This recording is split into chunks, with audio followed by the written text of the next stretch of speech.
Pwede mo Honor. bang i-confirm na kung ano yung sinabi ko ay yung nangyari kahapon? I confirm, Your Honor. Salamat po. At ngayon po ay hawak ko nga ang inyong sinumpaang salaysay na nung draft ito ay binasa ko, ganun din nga po at wala namang pagbabago. At gusto ko lamang pong sabihin ninyo na mayroong pirma sa ibabaw ng pangalang Orly Regala Gutesa.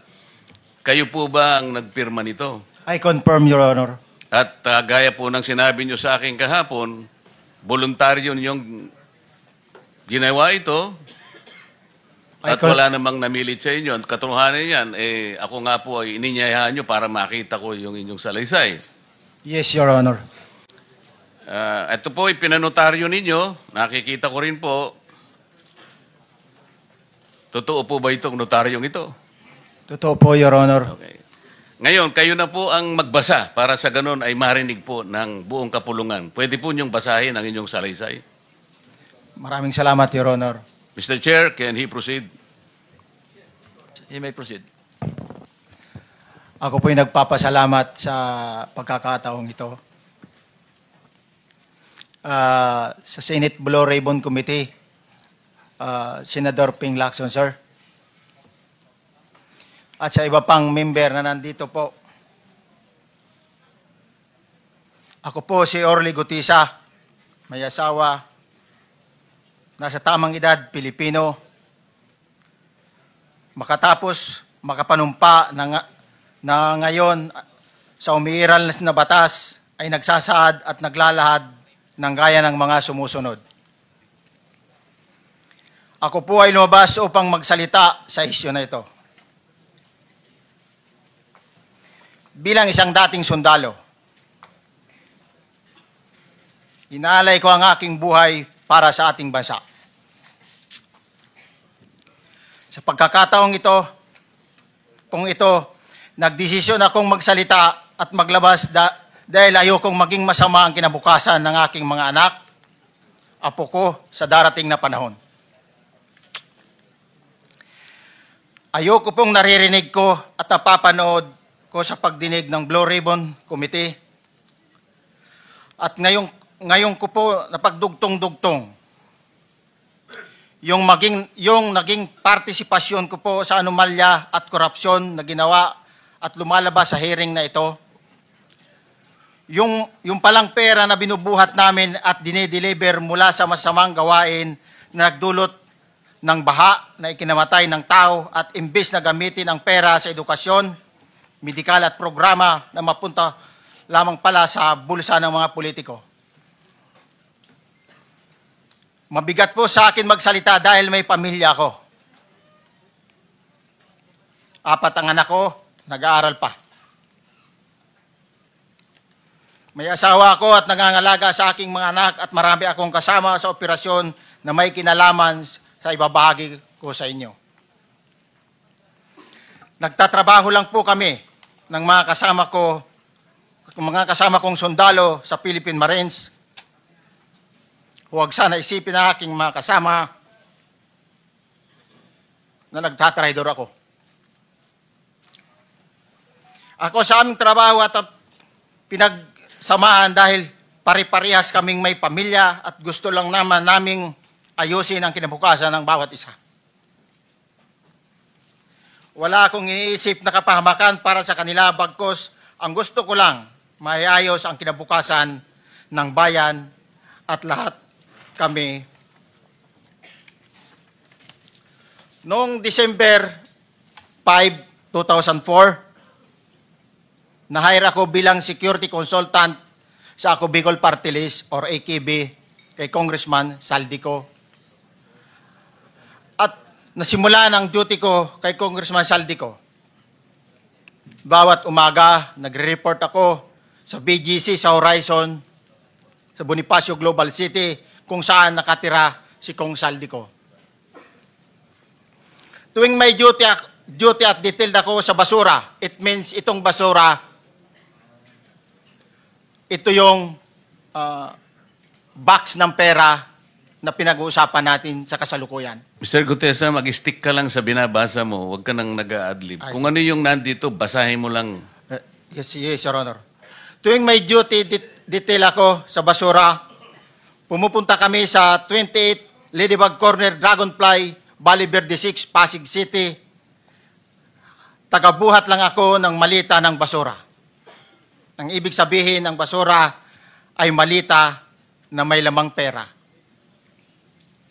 Ang bawat malita ay may lamang humigit kumulang 48 million pesos.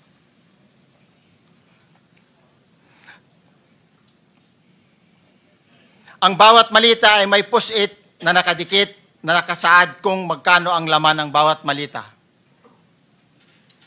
Tuwing may duty detail sa basura, may pumupunta na tao na magdi-deliver ng basura at nire-receive ni John Paul Estrada at Mark Tiksay. Ang mga executive assistant ni Congressman Saldico at sila ang mga detailed sa mga ganyang activities. Ang mga nangyayari kapag duty kami sa basura, kalimitang dinadala sa bahay ni Congressman Saldico sa Valle Verde 6 at tinatanggap naman ni Mark at ni Paul. Pagkatapos naming may baba ang nasabing basura, ipinapasok sa bahay ni Congressman Saldico sa Valle Verde 6 at binibilang ni Mark at ni Paul.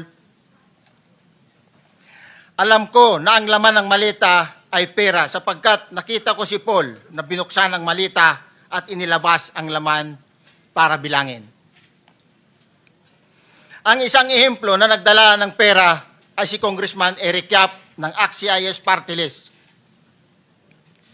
46 na malita ang dala niya sa bahay ni Congressman Saldico sa Valle Verde 6. Pagkatapos mabilang, isinakay namin sa mga sakyan patungo sa Horizon Residence sa Taguig. At dumiretso kami sa basement upang may baba ang nasabing basura. Bago ibaba ang nasabing basura, ito, Merong napuputol sa binabasa mo eh. Huwag kang magmadali. Huwag kang magmadali. naputol na, Ulitin mo yung paragraph 20. wala na akong, hindi ko makita na putol na siya.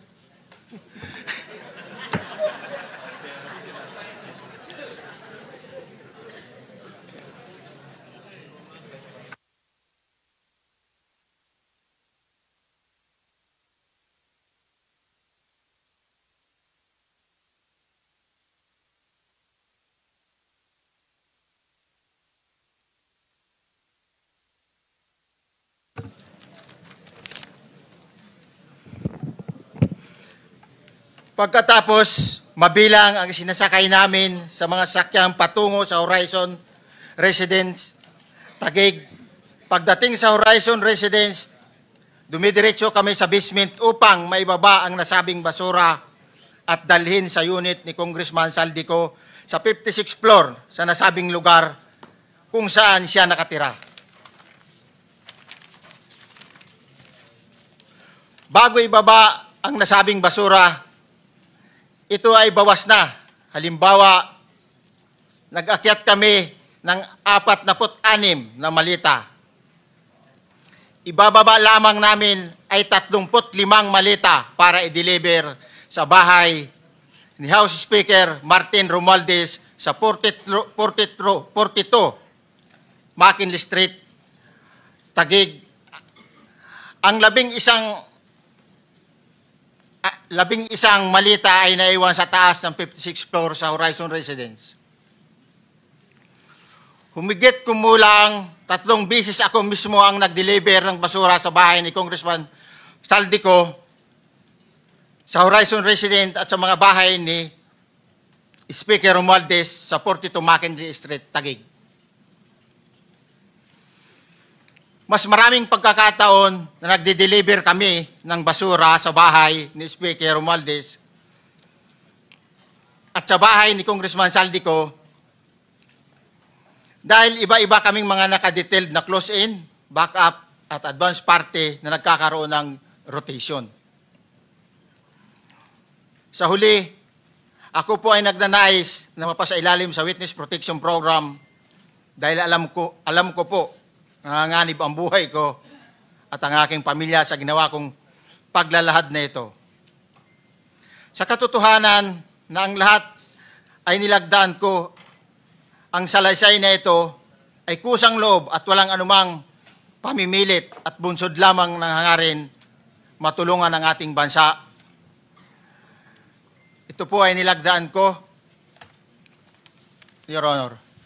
Thank you, Orly. Before you proceed, meron lang ako papakitang litrato sa iyo, no? I-confirm mo, kasama na rin si Bryce, kung yan ba si Paul na binabanggit mo. I confirm, Your Honor. Yun nga po, Your Honor. Siya po. Okay, so, yeah, for the record, andito po yung litrato nung binabanggit na si Paul. Ang palyado nito.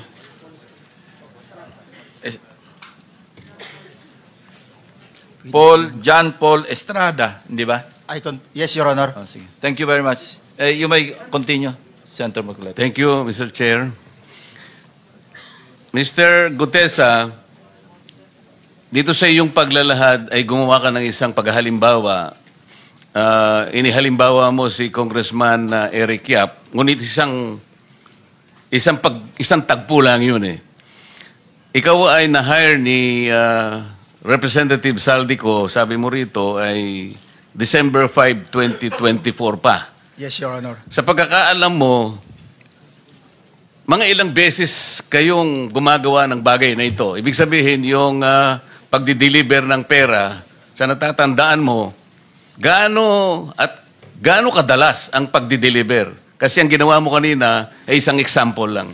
Pwede mo bang ipaliwanag?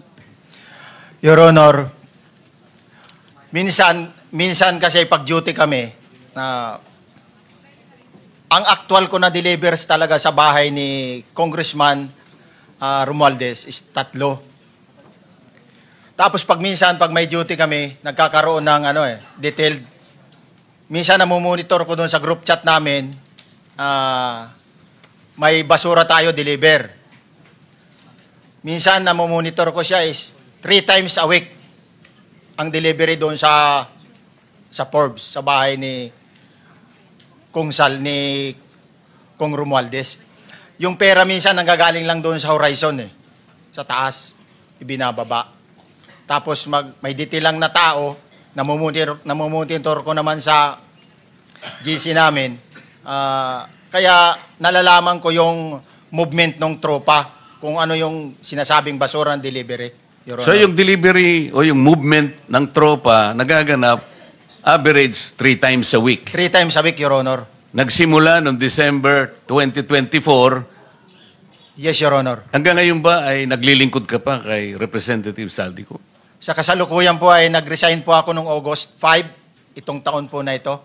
So, maliwanag ba ang ibig mong sabihin para sa kapulungan ito ay nag-a-average ng 3 beses sa loob ng isang linggo ang pagdi-deliver ng pera kay Representative Saldico at tuloy-tuloy naman doon sa bahay ni former Speaker Martin Romualdez sa ganong rate, ganong beses, 3 beses sa loob ng isang linggo. Yes, Your Honor. Magmula December 2024 hanggang ikaw ay mag-resign noong August 2025, this year. Yes, Your Honor. Mr. Chair, Senator Marcolita, short Yes, interjection. with the permission of Senator Marcoleta. Thank you, may Mr. proceed. Chair. May maibigay ka ba na pangalan? Kasi ang sinasabi mo lang ngayon, as far as you're concerned, during ikaw ay nagdo-duty, nagro-rotation basis yung duty. So pag wala ka, absent ka, iba ang nagdo-duty, iba rin ang nagtatanggap sa pera at nagdi-deliver. Am I correct? Senator De La Rosa, may I just remind you na isang follow-up. Pero kung gusto mo ituloy at pahig si Senator Marcoleta, naka-charge sa oras niya, yung mga susunod na tanong, okay? Okay lang.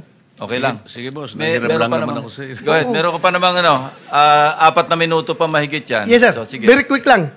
So, pag hindi ka duty, may ibang nag-deliver ng pera kay Saldico at kay Speaker Romualdez.